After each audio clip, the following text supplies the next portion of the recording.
Christophe. Bonjour. Alors ma première question, c'est comment définirais-tu ton humour? Salvateur. C'est un exutoire, une cour de récréation. Voilà, je pense que si j'avais pas fait ce métier, j'aurais fait serial killer. Voilà.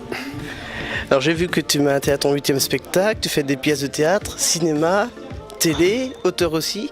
Dans quoi te plais-tu le plus? L'écriture, vraiment.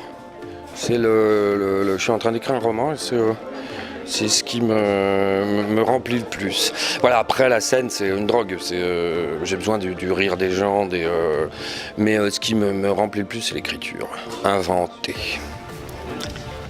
Est-ce que tu trouves que l'humour a changé après les attentats de Charlie Hebdo, l'Olympia? Le Bataclan tu veux dire il avait déjà changé depuis avant, mais là on s'est rendu compte à quel point c'était un métier dangereux.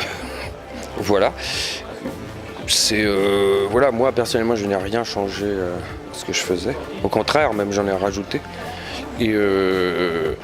Mais non, il y a une sorte de couvre-feu moral surtout qui nous ont tombé dessus en dehors des attentats et ça c'est dangereux. Oui. Qu'est-ce qui te fait le plus rire dans l'actualité? C'est tout ce que j'ai raconté ce soir, hein. C'est les médias en général, c'est l'absurdité de l'info, les paradoxes, la bêtise, le fait qu'on bouffe ça tous les jours, qu'on encaisse autant de conneries au quotidien, ça me fait beaucoup rire. Quelle est reprendre pour en faire un spectacle? Oui, très souvent d'ailleurs, dans la revue de presse, c'est pas la peine d'inventer. Voilà, après moi je décrypte et puis je vais lire entre les lignes, et puis je pousse l'absurdité au bout. Mais souvent il suffit de répéter ce qui a été fait, hein. C'est drôle. Jérémy Ferrari a copié sur toi en quelque sorte? Non, je le connais bien Jérémy, non, mais tout le monde a été influencé par des personnes, donc voilà, mais non, il y a pas de... Moi j'ai été influencé par Bedos, et puis voilà, puis ça continue, on se passe le relais petit à petit, tant mieux. Et maintenant je vais faire... Ah non, j'ai encore une question. Tu as sorti un album en 2006, si je me souviens bien. Album de quoi? De chansons? De chansons. Ouais. Est-ce que tu récidiveras une seconde fois? Non, c'était juste pour me faire plaisir. C'était de l'entre-nous. Voilà, mais on a fait des tas de concerts et surtout, et là, on a rigolé. Et puis après, ça m'a permis d'amener de la musique dans le spectacle. J'ai tourné pendant les 3-4 derniers spectacles avec 4 musiciens sur scène. Et ça, c'est un kiff. Et maintenant, c'est des plutôt. Donc il y a juste un choix à faire. Donc plutôt thé ou café? Café. Plutôt humoriste ou acteur? Les deux. Hein. On peut pas être humoriste si on n'est pas un acteur. Plutôt Pierre Dac ou Pierre Desproges? Pierre Desproges. Plutôt guitare ou piano? Piano. J'en ai fait pendant 10 ans, moi, donc...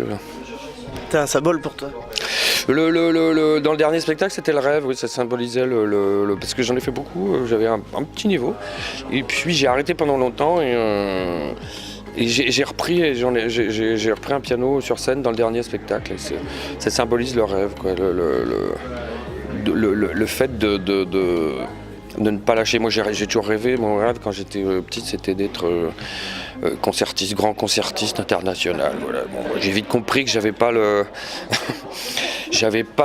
talent nécessaire, mais le piano était un plaisir. Moi, il m'a sorti de beaucoup d'emmerdes. Ça permet de se détendre. Ah ben ça m'a nourri, ça m'a rempli pendant très longtemps. Oui, ça m'a aidé. Ouais. Et ma dernière, j'ai hésité à la faire, c'est plutôt engagé ou dégagé? Plutôt, mais quand on est plutôt engagé, mais est forcément dégagé. Bon, allez tienne. Merci beaucoup. T'en prie.